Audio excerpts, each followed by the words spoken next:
It's no secret that healthcare is a disaster. In the United States, healthcare is a complete mess. Have you ever considered that healthcare is the only industry where we added technology and made things worse? We added technology and made things less efficient and more expensive. Healthcare technology in the United States is driven top down by insurance companies and regulators who never considered what doctors need or what would benefit patients. Doctors are forced to use technology that they never had any say in designing, and they're so frustrated, you'll actually hear doctors saying they wish they could throw it all out and go back to paper. That's how frustrated they've become, and that's the opportunity. Welcome to HIPAA for Startups. My name is Michael Herrick, and if you're an entrepreneur looking to leverage technology to solve some of these intractable problems in healthcare, this training is for you. Healthcare is ripe for innovation and disruption, but there's a little thing called HIPAA that scares a lot of entrepreneurs away from the industry. HIPAA is, of course, the health data privacy law in the United States that controls how you must protect and safeguard healthcare data about patients that you collect. HIPAA requires you to have good cybersecurity controls in place and secure technology to protect that data. If your customers and your investors haven't already said so, you can expect to hear it from them soon. HIPAA compliance is a must. They're looking for you to build a product, to build a solution, to build a company that is fully HIPAA compliant. And in this training, I'm going to show you how to deal with all of these things at your new company or your new product. For starters, I just want to let you know that all of these things that I've just talked about, every single one of these facts that we all know, are all wrong, or at least they're not the whole story. And during this training, I'm going to give you the whole story, help you understand HIPAA, help you understand what you've got to do, what you don't have to do. I want you to apply HIPAA correctly at your organization and effectively and strategically. Now, this is a bold claim, putting up the big red wrong right on the screen here, right at the beginning of the presentation. Let me tell you a little bit about my background so you understand where I'm coming from. I'm not speaking to you as somebody who's worked at the Department of Health and Human Services for 30 years. I'm not a bureaucrat. I'm not a regulator. I'm not a policy wonk. I'm an entrepreneur like you. I'm an entrepreneur. I started my first company in 1992. I've been building technology companies ever since. I'm also a software developer. These days, I focus more on architecture and strategy, but I've written hundreds of lines of code in my career. So I understand the business and I understand the challenges that you're facing starting up your new health technology product. Launched a number of healthcare products over the years. One of the products that I'm most proud of is a product down in Mexico, actually, a product called MediCheck. It's an electronic health record system built for the Latin American healthcare system. Now, of course, there's no HIPAA in Mexico, but even so, we follow all of the HIPAA standards. Our customers expect it, our doctors expect it, our patients expect it. HIPAA is a US law, but it's also an international standard for security and privacy, and so we adhere to that. I do a lot of consulting with startups, helping them with their HIPAA risk management strategy. I do a lot of work as a virtual compliance officer, a virtual chief information security officer. So that's the background that I'm bringing here, is the background of an entrepreneur looking to get things done and get products launched. And I don't want HIPAA to stand in your way of the innovation that you have in mind. So let's take a look at these three pseudo facts that I've been talking about. HIPAA, there's this misconception that HIPAA controls healthcare data, and any type of organization that has any kind of healthcare data has to protect that data or risk the ire of HIPAA. Not completely true. HIPAA does not control healthcare data. It controls certain specific healthcare companies under a very specific definition. You might possibly be collecting healthcare data, but if you don't fit the definition of a healthcare company as defined by HIPAA, HIPAA might not even apply to you. Some of the folks taking this training may come through and find out that they don't even have to worry about HIPAA. You might be that lucky. Stay tuned. Now, it is very true that HIPAA does have specific requirements for the technology that you're going to implement, for the security controls that you're going to implement at your organization. But the reason I call this a myth is a lot of companies and a lot of technology companies jump into this too soon. HIPAA really requires, as a foundation, good planning and documentation. It's the planning and documentation that forms the foundation of your risk management strategy and what determines how you're going to apply the secure technology that HIPAA requires. And you've heard me talk a couple of times already about HIPAA risk management. And that's the mindset I want to get you into. I want to get out of this HIPAA compliance mindset. Folks, there's really no such thing as HIPAA compliant. No, I don't like this.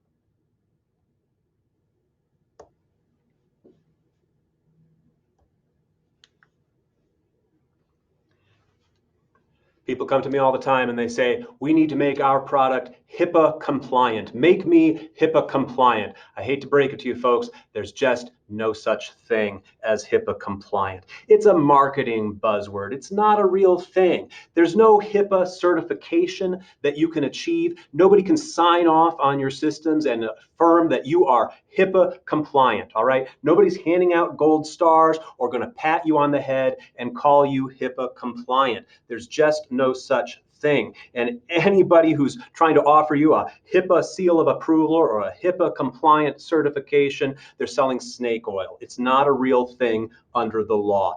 And you know what, folks? It's a good thing. It's a good thing. Let's move beyond this compliance mentality. That's what worries people. They feel like HIPAA is a whole bunch of rules that they've got to follow exactly, and one little slip up is going to cause disaster at your organization.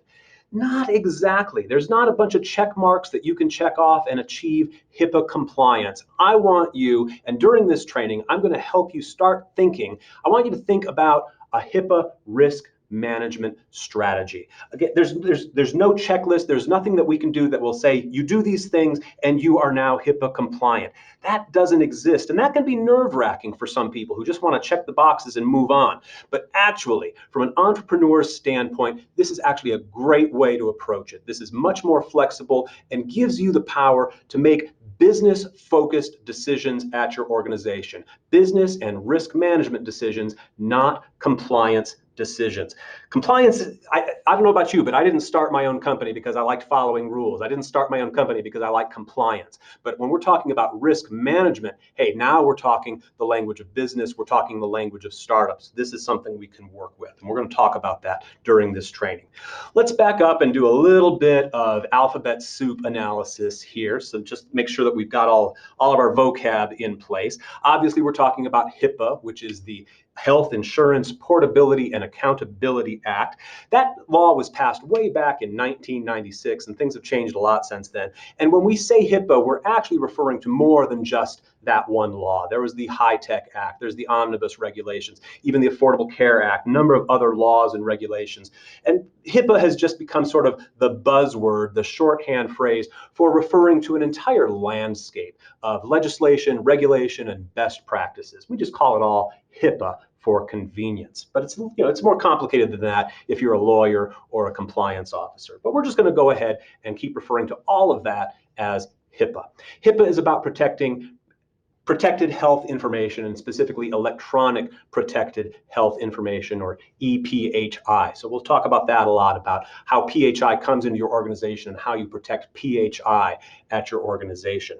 HIPAA is overseen by the Department of Health and Human Services at the U.S. federal government, and specifically within HHS by the Office of Civil Rights, OCR. They're the ones who investigate and sanction data breaches. Now, that should catch your attention. That's very interesting. The reason it's the Office of Civil Rights is because patient privacy is a civil right that we all enjoy in this country. That's how seriously our government takes this. A data breach at your health tech startup, it's not just bad PR, and it's not just an inconvenience for your customers.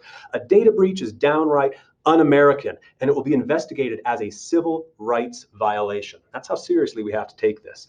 There are two types of healthcare companies that are subject to HIPAA. First is referred to as a covered entity. Covered entities are hospitals, doctors' offices, physicians' practices, health insurance companies, people who are directly involved in the mission of care and who are billing health insurance. Those are covered entities directly subject to HIPAA.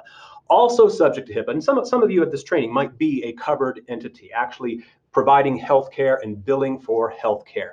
But a lot of you are probably business associates. You're not yourself a covered entity, but your customers and your clients, your users are covered entities. And in order for those people, for these hospitals or healthcare practices that you're doing business with, in order for you to do business with them, in order for them to send you patient data, they're going to require you to sign a business associate agreement. And so we're going to talk about all of that and how business associate agreements work.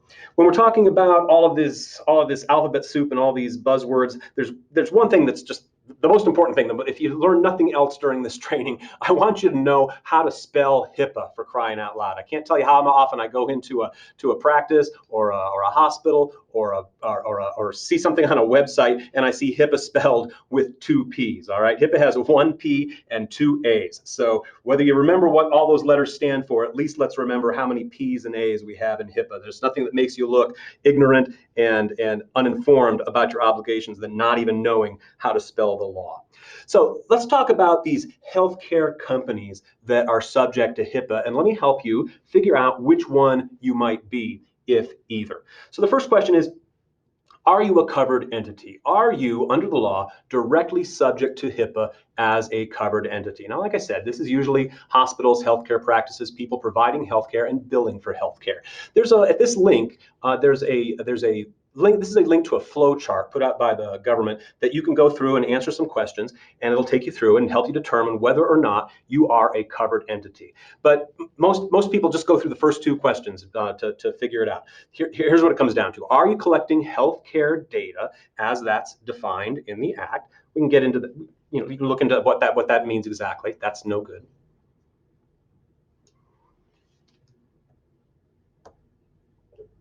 Let's do it 12:30.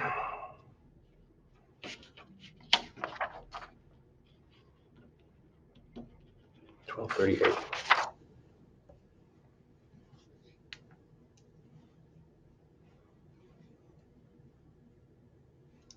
So the first question, are you a covered entity under HIPAA? Are you directly subject under the law? This is a link to a flow chart that asks some questions and walks you through to help you determine whether or not you are a covered entity. But I'm going to make it really simple. It's really the first 2 questions on the flow chart that are usually the most relevant. First of all, are you collecting healthcare data? You probably wouldn't be here at this training unless you're pretty sure that you're collecting healthcare data. So we'll call that a yes. And then the very second question is, do you electronically transmit covered health insurance transactions? Are you billing health insurance? Are you doing so electronically? Because if you're not billing health insurance, you are not a covered entity.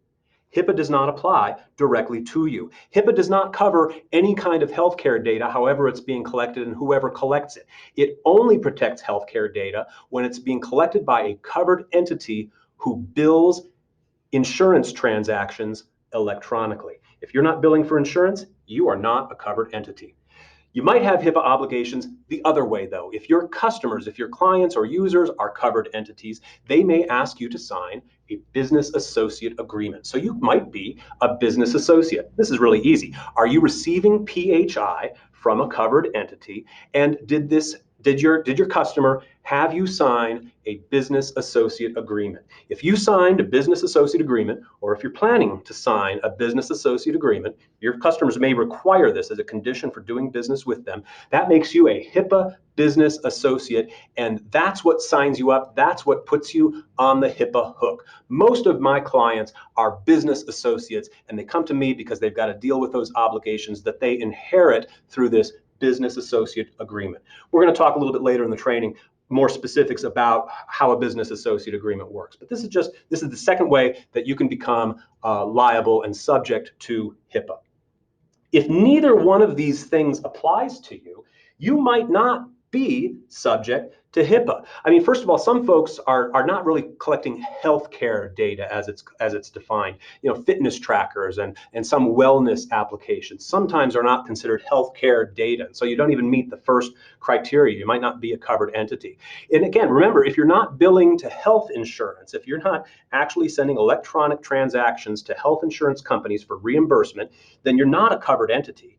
And if you haven't signed a business associate agreement, you're not a business associate either. If you're receiving data directly from consumers, and they're giving you their data, you might not be either a covered entity or a business associate. Generally, you're only going to be on the hook if you're a covered entity or if you're receiving PHI from covered entities under a business associate agreement. So, hey, some of you this might be great news. Some of you may be discovering for the first time that actually HIPAA isn't relevant. HIPAA does not apply to you. That HIPAA is not something that you have to worry about from a legal perspective. Well, don't touch that dial. Hang on, because even if you're not legally obligated to follow HIPAA, it's probably a really good idea from a business point of view, from a risk management point of view, and from a public relations point of view to follow as much of the HIPAA requirements as are appropriate for your organization. So we're going to talk about that too.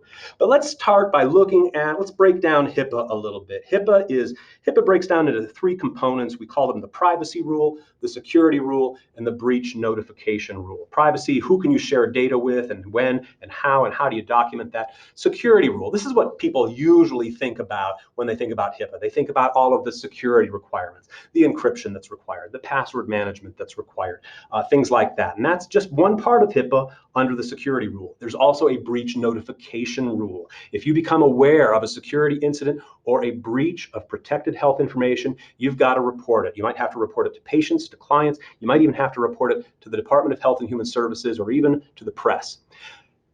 Anybody who's a covered entity or a business associate has to follow all of HIPAA.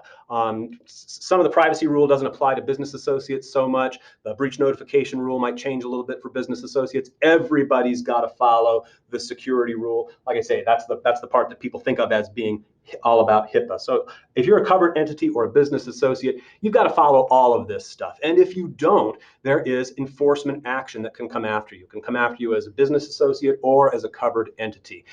I mentioned already the Office of Civil Rights. They're the ones who investigate at the federal level. State attorneys general are also empowered to enforce HIPAA in their states. So state attorneys general are some of the enforcement action that you could be facing if you don't follow your HIPAA obligations. There's even possibilities for private auditors to come in and audit you. We've seen whistleblower actions, and all kinds of things can lead to HIPAA enforcement action. It can be very bad if you're a business associate or a covered entity. If you're not actually a business associate or a covered entity, well, you don't have to worry about this stuff. But does that really mean you got nothing at all to worry about? Well, I don't think so. You may not be legally obligated to follow the HIPAA guidelines.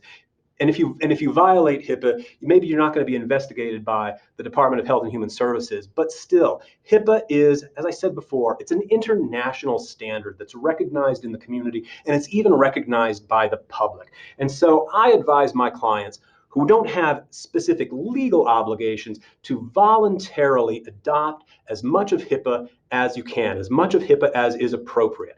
Now, the privacy rule is, you're not going to have the specific requirements under HIPAA, but still, you can't play fast and loose with your customers' data. That's going to lead to bad things down the road for you. So you've got to be thinking about privacy considerations.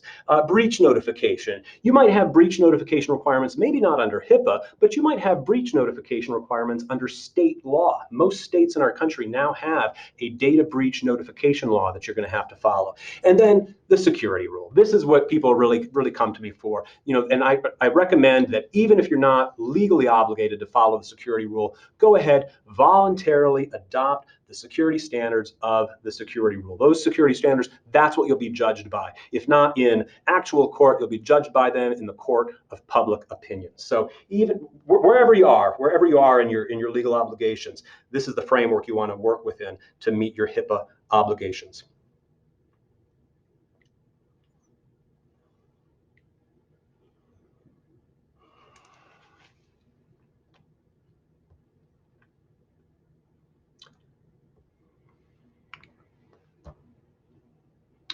So let's talk about the HIPAA. Damn it, stupid thing. So let's talk about the HIPAA security rule. HIPAA has a whole bunch of security rules that you're supposed to follow. They're referred to as HIPAA implementable specifications. And you've probably seen these. You've probably looked these up and wondered how you're gonna deal with all of this. You can actually find all of the HIPAA specifications on our website. This is a free tool that we make available to you. Just go to hipaa.host/specs and you can see all of the HIPAA implementable specifications broken down into the administrative, the organizational, the physical, and the technical. These are the standards that you're required to implement or at least address in your solution and at your company. But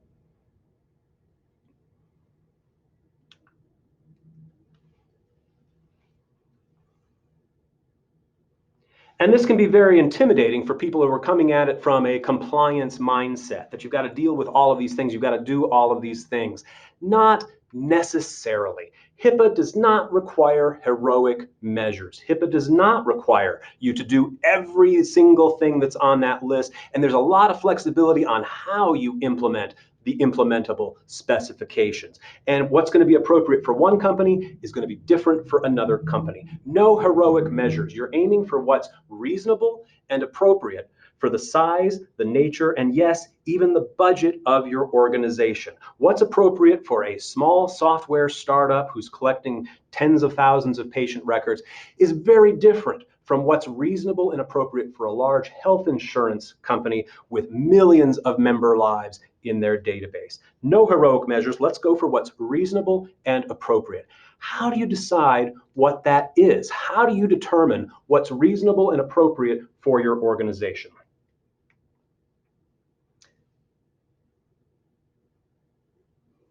That's where planning and documentation comes in. Before you start building anything, before you go off and start implementing technology and spinning up servers and programming, you've got to have a plan and you've got to document that plan, because under HIPAA, if it's not documented, it didn't happen. So you've got to have planning and documentation in place first.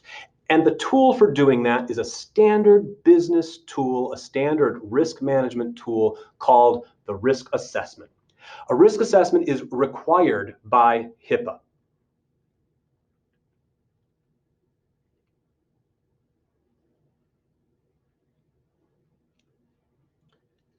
Oh, brother.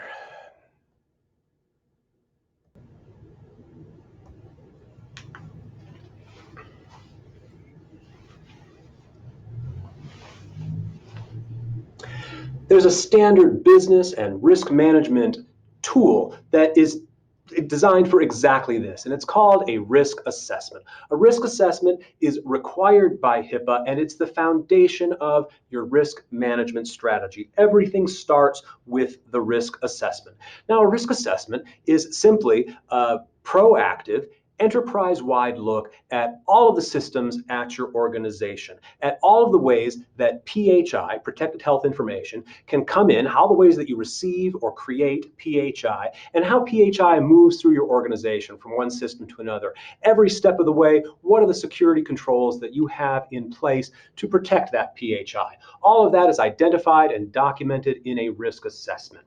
A risk assessment is also a time for looking for areas for improvement, looking for opportunities where you can make improvements to your security, looking for gaps, looking for weaknesses in your systems that could be exploited to cause a data breach. How can you patch those gaps and make improvements to your security posture? And because it's all lined up to business concept, the business concept of risk, it's not just about technology, it's about business risk. That's what enables you to set priorities and make a plan for moving forward, that a plan that will effectively put your limited time and resources to its most effective, most impactful use.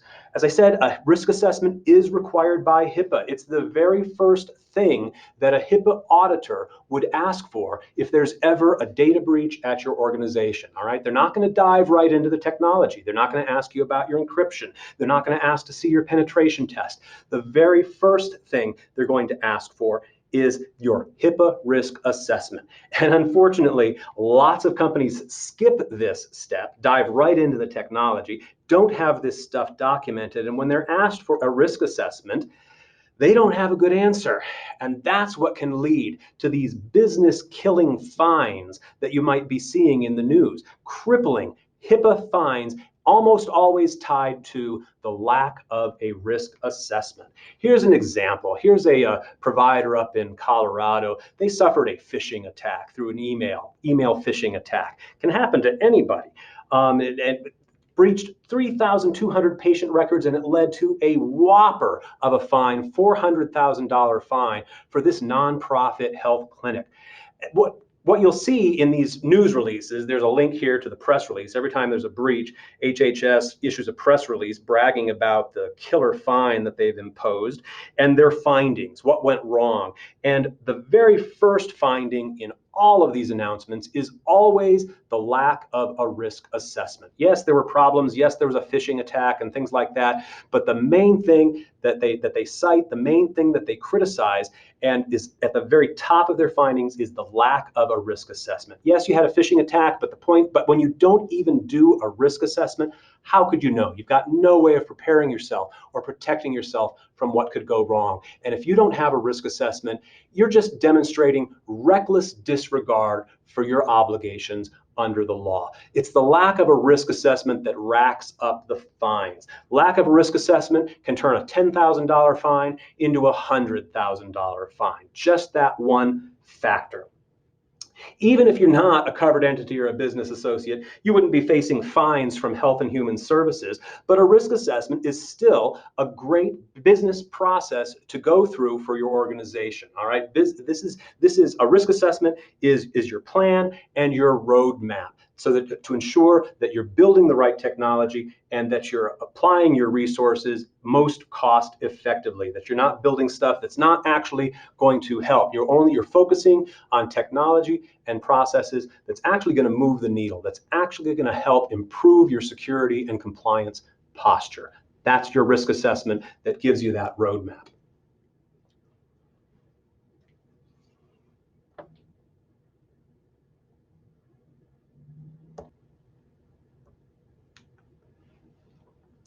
A good risk assessment will save you money in the long run, but it's got to be complete. And this is where a lot of tech companies fall down. They focus just on their server or just on their application architecture, just on their cloud services, and they ignore the other people and processes that go into a full HIPAA risk management strategy. So a risk assessment needs to look at all systems. Yes, if you're building software, naturally you're going to be looking at how that software is built and where that software is hosted. But don't overlook your office technology, just your office IT, your workstations, your endpoints, your wireless network at the office. Don't overlook how people are trained, how people manage their passwords. Don't overlook those policy and procedure types of controls that because anybody can undo all of the beautiful technology that you build at your cloud hosting platform if you're not documenting your policies and training people to it. Vendor management is a big part of HIPAA risk management, and we're going to go into that in some detail here after we finish talking about the risk assessment. So it's important to look at everything here. And like I say, a lot of companies, there's this misconception that, hey, our server's HIPAA compliant and the server makes us HIPAA compliant. You've got to look at everything. One bad process can undo all of the great technology that you've built in your server environment. So there are a number, going back to those specifications that you've got to have for HIPAA. These are some of the specifications that are